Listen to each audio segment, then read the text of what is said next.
একটা ঘটনা আপনাকে শোনাই সাবু মোয়াল্লাকার। এমরুল কায়েস যে সব মেয়েরা কাপড় উপরে খুলে রেখে পুকুরে গোসল করতে নেমেছে, তো এখন এমরুল কায়েস সব কাপড়টি নিয়ে গাছের উপরে উঠে বসে আছে। তো বলছে যে এই আমাদের কাপড় কে নিল রে, কে নিল রে? তো দেখ এমরুল কায়েস এসেছে মনে হয়। তো দেখছে ওই যে এমরুল কায়েস গাছের উপরে আমাদের কাপড় নিয়ে বসে আছে। সবকে একা একাই পানি থেকে উঠে ওর হাত থেকে কাপড় নিতে হবে। এগুলো লেখা আছে ঘটনা। জাহেলিয়াতের একটা আপনাকে বাস্তব ঘটনা দেখালাম, ওগুলো তো বুখারী মুসলিমের হাদিস। সম্মানিত দিনী ভাই বোন, দেখাচ্ছি তাদের মর্যাদা। আব্দুর রহমান আওফ রাদিয়াল্লাহু তাআলা আনহু বলেন, রাসূল সাল্লাল্লাহু আলাইহি সাল্লাম বলেছেন, নারীরা যদি 4টা কাজ করতে পারে জান্নাতের সব দরজা খোলা। পুরুষ এমন কোন 4টা কাজ নাই জীবনে পুরুষের যে 4টা কাজ করে জান্নাতে চলে যাবে, এরকম সুবিধা পুরুষের নেই। নারী 4টা কাজ করলে জান্নাতের সব দরজা খোলা। 1, 5 ওয়াক্ত সালাত, 2, রমজান মাসে রোজা, 3, স্বামীকে মেনে চলা, তিতা লাগলে মিঠা লাগলেও, 4, জেনায় লিপ্ত না হওয়া, জান্নাতের সব দরজা খোলা।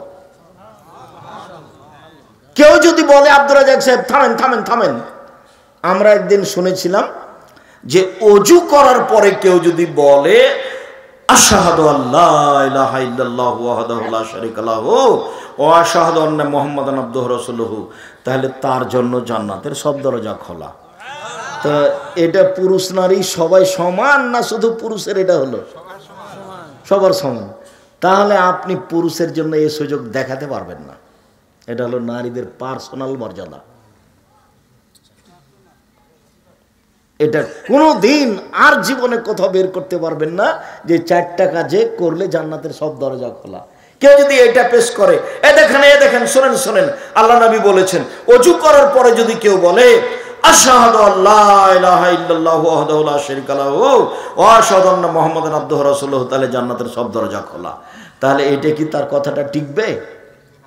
মহিলা যদি বলে ওযু করার পরে তো তারও, পুরুষ যদি বলে ওযু করার পরে তো তারও। আল্লাহ রাসূল বলেছেন, শোনো, কারো যদি অসুখ বিসুখ হয়, অসুখ হলে ডাক্তারের কাছে যাবেন না, এ নীতি বাতিল। অসুখ হলে থামেন, আগে কয়েকদিন থামেন, ধৈর্য ধারণ করেন। অসুখ হয়নি, খালি দেখা দিয়েছে তাই সিঙ্গাপুর, এটা ভুল। অসুখ হলো নেকি পাপ মুছে যাওয়ার মাধ্যম। 1 মিনিট, যেহেতু কথাটা চলে এসেছে কাজে 2টা কথা বলছি। 1, রাসূল সাল্লাল্লাহু আলাইহি ওয়াসাল্লাম বলেছেন, অসুস্থ হওয়ার পরেও কেউ যদি বলে আলহামদুলিল্লাহ, তাহলে লোকটা হয়ে যাবে সেই দিনের মতো যেদিন তার মা তাকে জন্ম দিয়েছে। তাহলে এই কথাটা পুরুষের জন্য খাস না সবার জন্য? সবার জন্য। আর একটা কথা যেটা অসুস্থতার সাথে খাস, আমাদের সাথে নয়, এখনকার আলোচনার সাথে নয়। তো রাসূল সাল্লাল্লাহু আলাইহি সাল্লাম বলছেন এই মেয়েটা জান্নাতি, এই মেয়েটা জান্নাতি, এই মেয়েটা। আব্দুল্লাহ ইবনে আব্বাস বলছেন যে এই মেয়েটা জান্নাতি। কেন? এই মেয়েটা রাসূলের কাছে এসেছিল, এসব বলল যে আপনি একটু আল্লাহর নবীর কাছে দোয়া কর, আল্লাহর কাছে দোয়া করেন। কেন? আমি মির্গির রোগে আক্রান্ত, উল্টে পড়ে যায়, আবার কাপড় খুলে দিই, উলঙ্গ হয়ে যায়। তখন আল্লাহ রাসূল বলছেন, দেখো, ইনতাসবিরি ইসবিরি, তুমি যদি ধৈর্য ধারণ করতে পারো তো তুমি ধৈর্য ধারণ করো, তোমার জন্য জান্নাত হবে, ফল ভালো হবে। আর যদি ধৈর্য ধারণ করতে না পারো তো চিকিৎসা করতে পারো।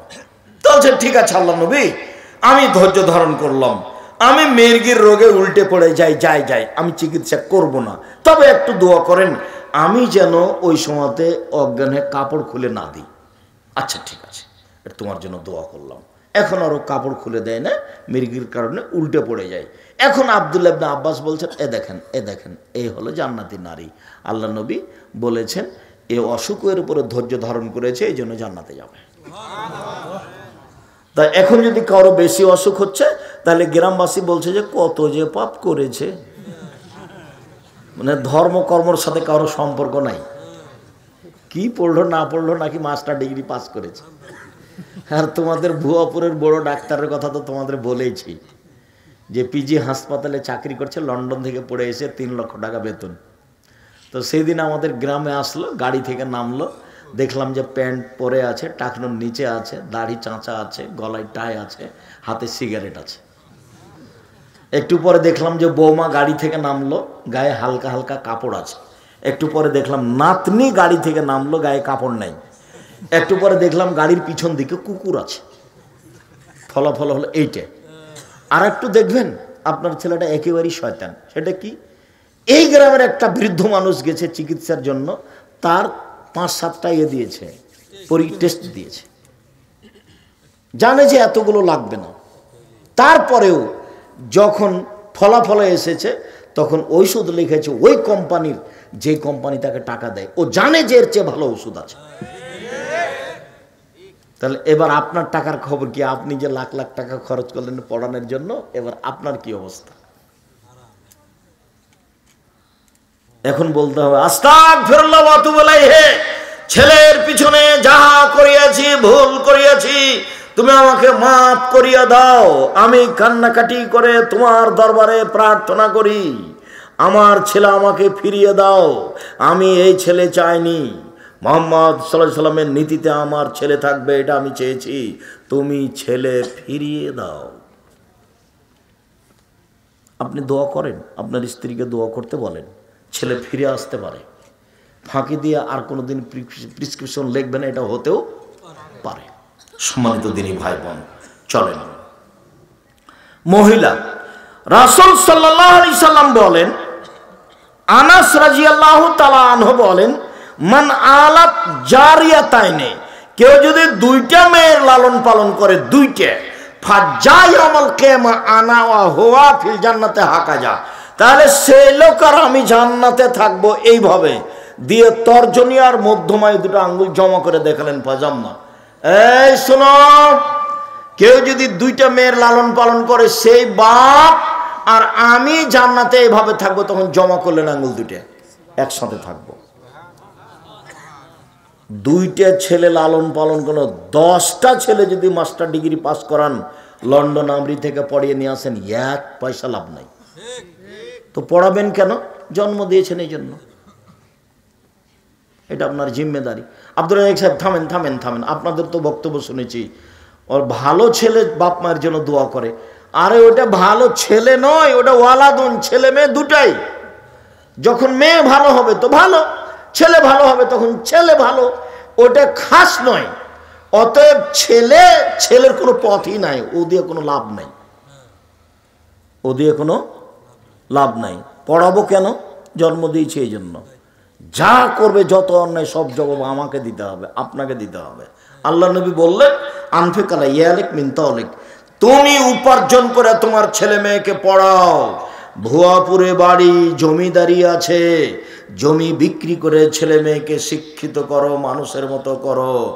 নেই জমিদারি, মানুষের বাড়িতে কাজ করে করো, শিক্ষিত করো, মানুষের মতো করে গড়ে তোলা আদেশ আল্লাহ নবীর। তাহলে কাজও করতে পারি না, উপার্জনের শেষ পথ হলো ভিক্ষা করা। ভিক্ষা করে ছেলে মেয়েকে পড়াতে হবে, ছেলের টোকাই হতে পারে না। ভিক্ষা করে মেয়েকে পড়াতে হবে, মেয়ে গার্মেন্টসে যেতে পারে না অন্তত 25 থেকে 30 বছর পর্যন্ত। ভিক্ষা করলে কে করবে? বাপ, ছেলে করবে না। মানুষের উপার্জনের শেষ পথ কি? ভিক্ষা। ছেলে মেয়েকে লালন পালন করবে বাপ, শেষ পর্যায়ে কি করে?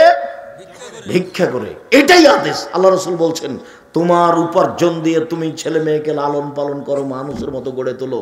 একচাটিয়া আদেশ যখন এসেছে বাপের জন্য, তখন এগুলো হাদিস এসেছে একচাটিয়া। একদিক থেকে বলা হচ্ছে বাপকে, তুমি করো, তুমি করো, তুমি করো, তুমি করো, তুমি ছেলে মেয়ে লালন পালন করো, তুমি ছেলে মেয়ে এই করো, তুমি পরিবারকে এই করো, একচাটিয়া বলতে থাকেন আল্লাহ নবী। নারী পার্সোনাল মর্যাদা। উকবা বিন আমির রাদিয়াল্লাহু তাআলা আনহু বলেন, রাসূল সাল্লাল্লাহু আলাইহি সাল্লাম বলেছেন, মান কানা লাহু সালাসু বানাত, কারো যদি 3টে মেয়ে থাকে, ফাসাবারা আলাইহিন্না, তার উপরে যদি ধৈর্য ধারণ করে, ফাআতামাহুন্না, তার যদি খাওয়ার ব্যবস্থা করে, ওয়াসাকাহুন্না, তার যদি পানির ব্যবস্থা করে, ওয়াকাসাহুন্না, তার যদি পরনের ব্যবস্থা করে, তো কুন্না লাহু সিতরান মিনান নার ইয়াউমাল কিয়ামা, এই তিনটে মেয়ে বিচার মাঠে বাপের জন্য অন্তরাল হয়ে যাবে। মধ্যে থাকবে তিনটা মেয়ে, এদিকে থাকবে বাপ আর ওদিকে থাকবে জাহান্নাম। মধ্যে কি? তিনটা মেয়ে। ওর বাপ জাহান্নামে যেতে পাবে না। ঘেরা আছে কারা? মেয়েরা। এটা হলো মেয়ে। ছেলে লালন পালন করে এক পয়সা লাভ নেই, কোনো জায়গাতে সুবিধা পাবেন না আপনি।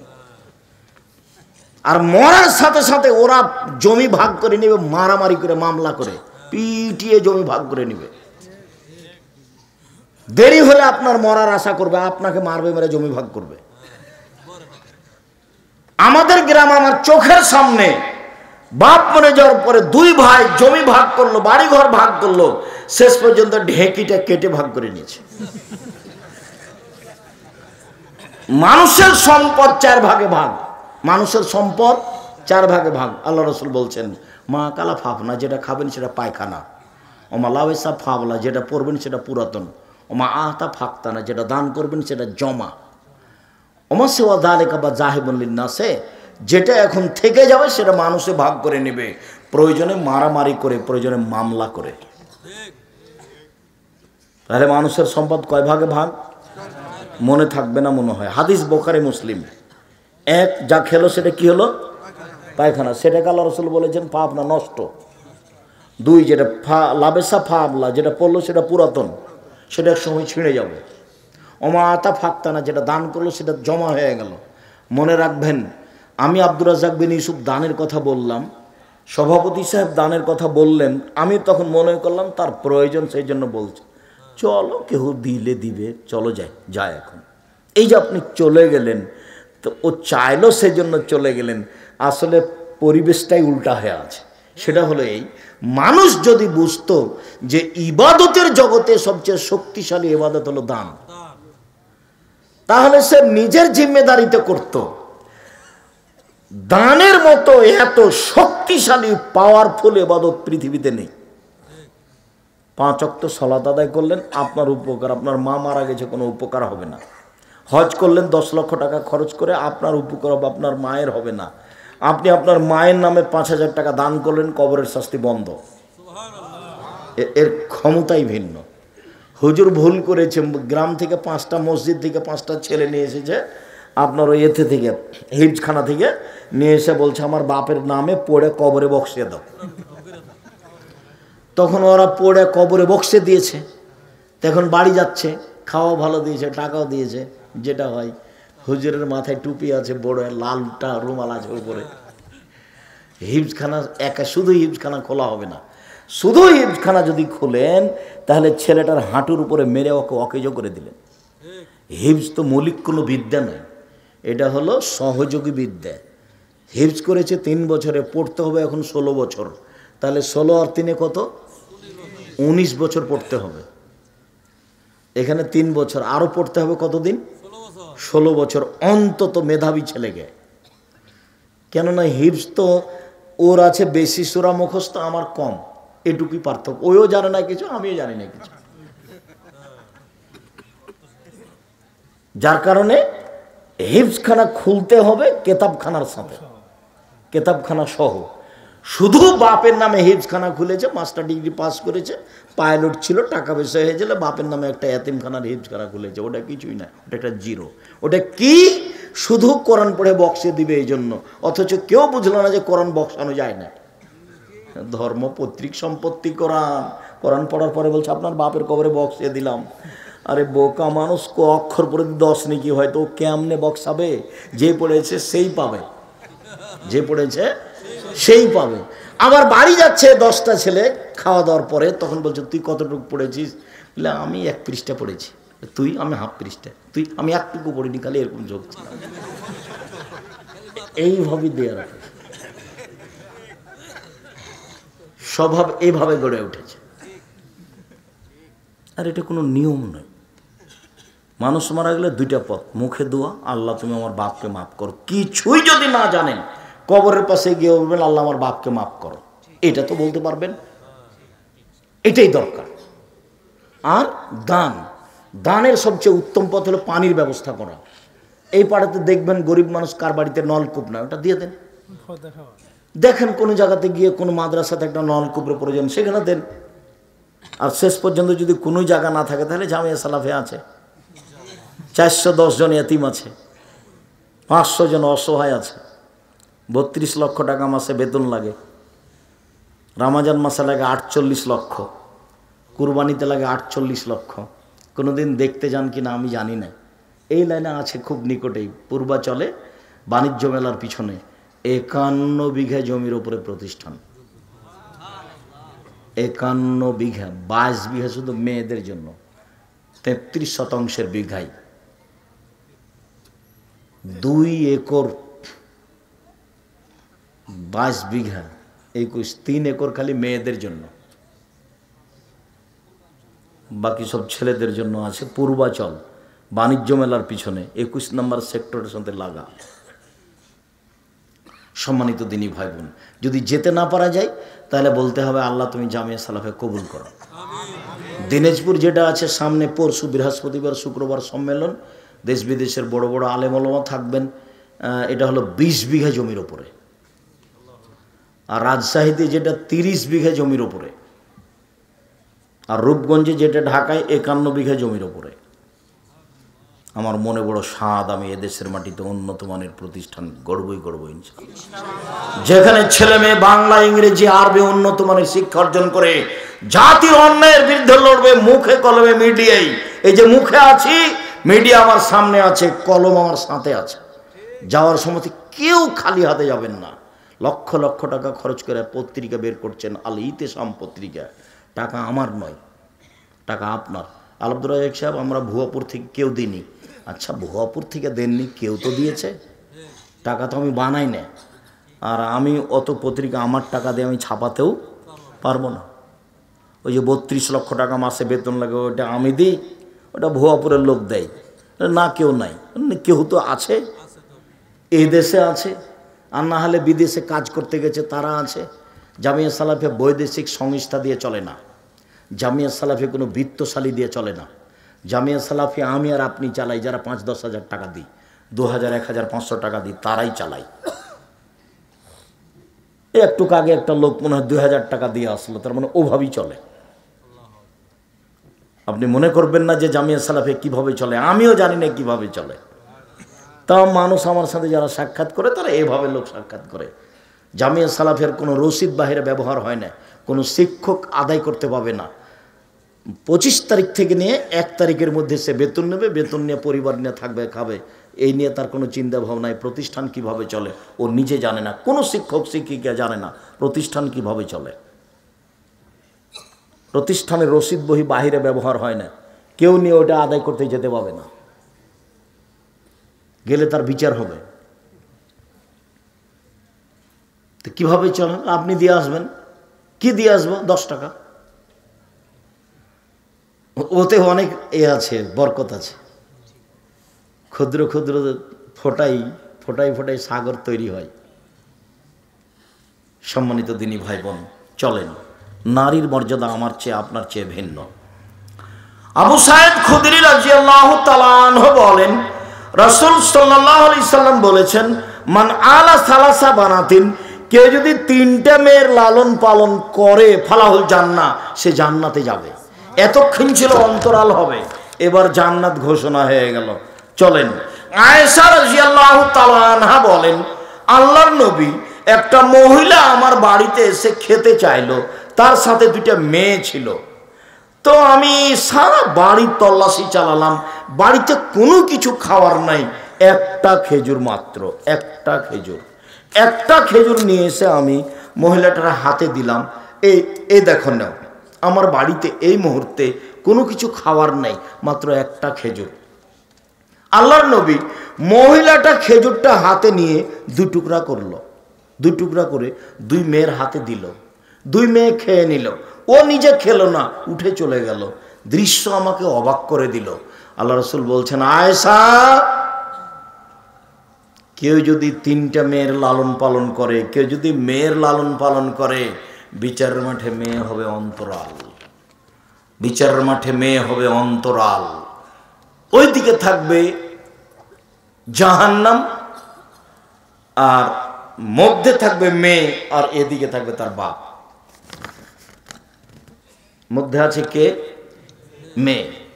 ওদিকে আছে জাহান্নাম, আর এদিকে মেয়ের বাপ।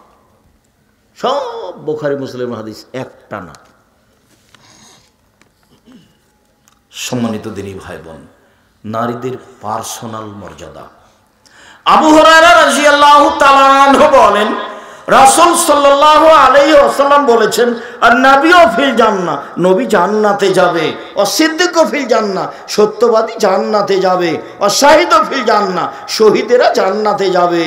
অন-নিসাউ মিন আহলিল জান্নাহ, ওই মহিলারাও জান্নাতে যাবে।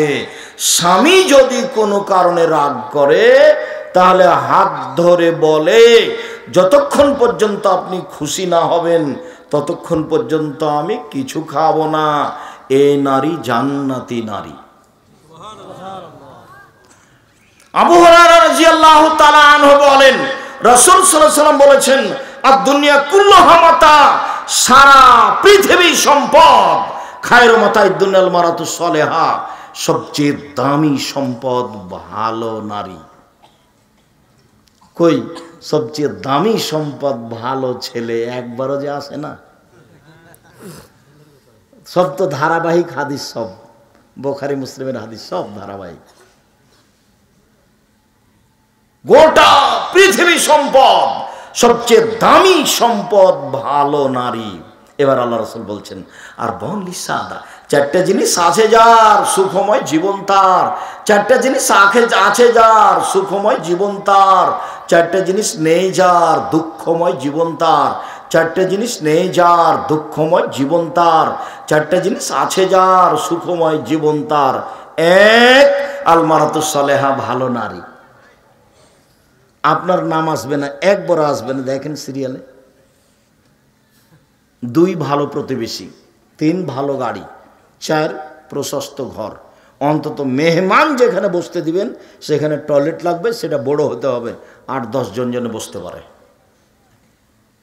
আর কোনোদিনই 150 চাউল রান্না করবেন না, আপনার মায়ের মতো রান্না করবেন, হাফ কেজি, 2 কেজি, 3 কেজি। সারাদিন আপনারা খাবেন, মেহমানে খাবে, রাতে গরুতে খাবে, সকালে পাখিতে খাবে। আর আজকে ঘোষণা করে দিবেন, মাকে বলে দিবেন, আম্মা আপনি আমার কোনো ভাইয়ের কাছে যাবেন না, আমার কাছে থাকবেন, খাবেন। বোনেরা আমার কাছে আসবে, থাকবে, খাবে। আমার ভাইনা ভাগ্নে আমার কাছে আসবে, থাকবে, খাবে। আমার আব্বার যত বন্ধু বান্ধব যে যেখান থেকে আমার থেকে আসবে, খাবে। জানেন না আম্মা, আমি আর আমার স্ত্রী খাচ্ছি, 2 জনের রিজিক আমার হাতে হচ্ছে। আমার ভাগ্নি আসলো, 3 জনের রুজি আমার হাতে হচ্ছে। আমার দুলা ভাই আসলো, 4 জনের রুজি আমার হাতে হচ্ছে। আমার আব্বার 10 জন বন্ধু আসলো, দেখলাম যে সবার রুজি আমার হাতে হচ্ছে। আম্মা আমার রুজিতে আল্লাহ বরকত দিয়ে দিয়েছে, কোথাও খাবেন না। কেন ভাগ করে রেখেছেন? 2 দিন 3 দিন করে মাকে ভাগ করে নিয়েছে। দুনিয়ার বউ তো তুমি ভালো জানো তোমার বউ কি করে। ঠিক মতো তো খাবার দেয় না, আর যেদিন তোমার মায়ের পালি সেদিন কি রান্না করে সেটা তুমি ভালো জানো। তুমি তো বাহির ঘুরে বেড়াও, তুমি তো আর বুঝতে পারো না। শোনো, একদিন তুমি ছিলে তোমার মায়ের কোলে, এখন তোমার মা তোমার কোলে। একদিন তুমি ছিলে তোমার মায়ের কোলে, এখন তোমার মা তোমার কোলে। তোমার বোনেরা শ্বশুর বাড়ি চলে গেছে, তারা কেউ আসতে পাবে না। তোমার বউ তোমার মায়ের খিদমত করবে না, এজন্য যে তোমার মা তোমার বউকে গালি দেয়, ওর মন চায় না। এটাই বাস্তব। খুব কম বউ আছে এটা শাশুড়ির সাথে চলতে পারে। তো এখন পেশাব করাবা তুমি, পায়খানা করাবা তুমি, গোসল দেওয়া তুমি, গাও মুছিয়ে দিবা তুমি, কাঁধে করে মেডিকেলে নিয়ে যাবা তুমি, সব কাজ তুমি করবা। তোমার শরমের ব্যাপার নাই এখানে। একদিন তুমি ছিলা তোমার মায়ের কোলে, এখন তোমার মা তোমার কোলে। একবারে জীবন বাজি রেখে তাকে ভালোবাসার চেষ্টা করবে, জীবন বাজি রেখে। যা হবে হবে, পৃথিবী উল্টে যাবে যাক, কিন্তু আমার মায়ের সাথে আমি সম্পর্ক দুর্বল করতে পারি না। আমার মায়ের মুখ দিয়ে যদি সর্বদা আমার বিরুদ্ধে গালি বের হয়, তবু ওইটা আমি কানে নিবই না। আমার মায়ের খারাপটা সব আমার কাছে ভালো, যা গালি দিচ্ছে সব আমার কাছে ভালো। মনে রেখো, চারটে জিনিস আছে যার, সব কিছু আছে তার। এক নম্বরে কি আছে? ভালো নারী। তোমার সিরিয়ালে আসার, আমার সিরিয়ালে আসার সুযোগ নাই। নারীর মর্যাদা ভিন্ন। এগুলো কে দিয়েছে? এগুলো মুহাম্মদ সাল্লাল্লাহু আলাইহি ওয়াসাল্লাম দিয়েছেন, এগুলো আল্লাহ তাআলা দিয়েছেন। নারীদের মর্যাদা কেউ একটু বুঝতে চায় না। ওই যে সালতুমুহুন্না মাতান ফাসালুহুন্না মিন ওয়ারাই হিজাব, পৃথিবীর মানুষ মহিলাদের কাছে দিতে হলে কিছু আট থেকে না। ওইদিকে মহিলা আছে, তুমি এদিক থেকে বলো আসসালামু আলাইকুম। গ্রাম্য খালাম্মা, খালাম্মা আমি একটা জিনিস নেওয়ার জন্য এসেছি, আট থেকে বলবো এটা আল্লাহ বলছে। আপা আমি একটা জিনিস নেওয়ার জন্য এসেছি, আট থেকে বলবেন। এমন বোকা বেটি ছেলে বলছে যে ভাইয়া এদিকে এসে বসেন।